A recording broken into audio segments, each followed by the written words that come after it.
Bonjour à tous, j'espère que vous allez bien, c'est la preview de la semaine 22 de la NBA Fantasy Salary Cap.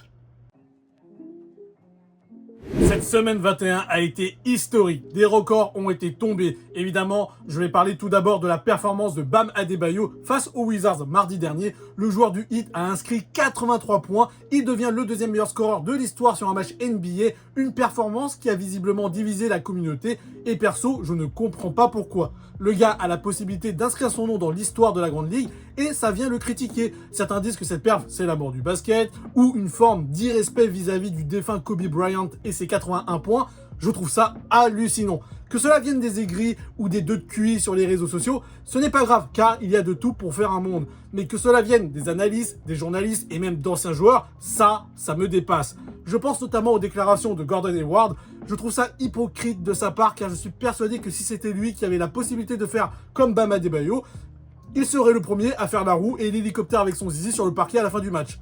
Heureusement que beaucoup de joueurs et de légendes de la NBA, notamment Michael Jordan, ont félicité la performance de Bam Adebayo. Je comprends que beaucoup s'attendaient à ce que ce soit un autre joueur que Bam Adebayo qui fasse ce genre de perf, mais si ça peut motiver certains à faire mieux que lui et pourquoi pas dépasser le record de Will Chamberlain et ses 100 points inscrits face aux Knicks en 1962, ça serait génial. En parlant de Will Chamberlain, l'un de ses records a été battu par Shai Gilgeous-Alexander jeudi dernier. Le meneur du Thunder a enregistré son 127e match consécutif à 20 points minimum, dépassant ainsi le record détenu précédemment par la légende de la NBA.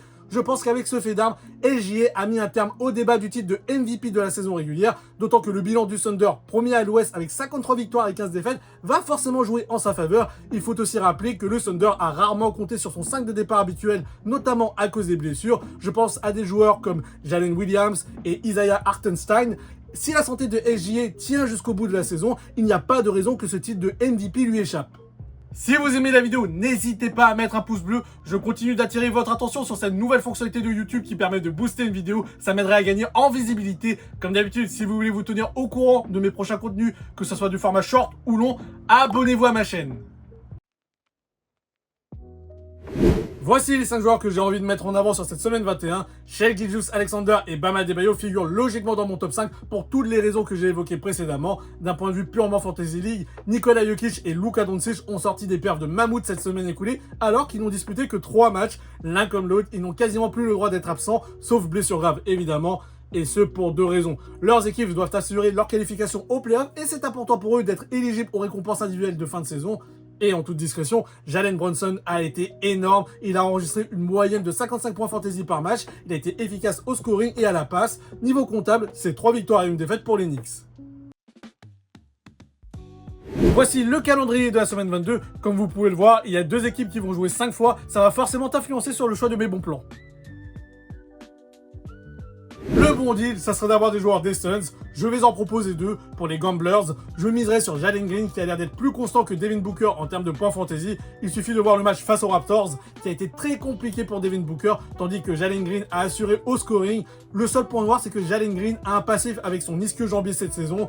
Mais comme on dit en anglais, c'est high risk, high reward. Si vous n'êtes pas trop joueur, la solution le plus safe et la moins onéreuse, c'est Colin Gillespie qui aura toujours beaucoup de temps de jeu et qui peut apporter pas mal de points fantasy. Les Wizards jouent aussi 5 fois, mais aucun manager censé a envie de prendre l'un de leurs joueurs, surtout en ce moment. Si vous avez vraiment envie d'avoir de la diversité, en checkant les stats, le plus régulier en termes de minutes et d'apport en points fantasy, c'est Bob Carrington. Je vous donne cette info, mais à titre perso, je ne miserai pas trop sur lui. Le vrai coup pour moi en ce moment, c'est clairement Donovan Kingan, qui est vraiment de plus en plus fort au fil de la saison. Les Trailblazers ont vraiment trouvé une pépite dans la raquette. Avec la blessure de Tyrese Maxey, Kelly Oubre Jr. était logiquement l'homme sur qui miser chez les Sixers. Malheureusement, il se blesse au coude et sera absent pour 2 semaines. Pour les fans de Giannis Antetokounmpo, je suis au regret de vous dire qu'il ne faut plus du tout miser sur lui. Le Grec s'est blessé à la jambe lors de son dernier match et son absence risque encore de durer. Je ne vois pas comment les Bucks peuvent arracher les play-ins sans lui. Et pour finir, Derrick Queen a perdu énormément de temps de jeu. Il est relégué au banc et joue à peine plus de 10 minutes par match. Et cela intervient avec les retours de Trey Murphy et de Dejounte Murray dans le 5 de départ et surtout la très grosse forme de Saddiq Bey. Ça sera tout pour aujourd'hui. Je vous dis à très vite pour une nouvelle vidéo. Ciao!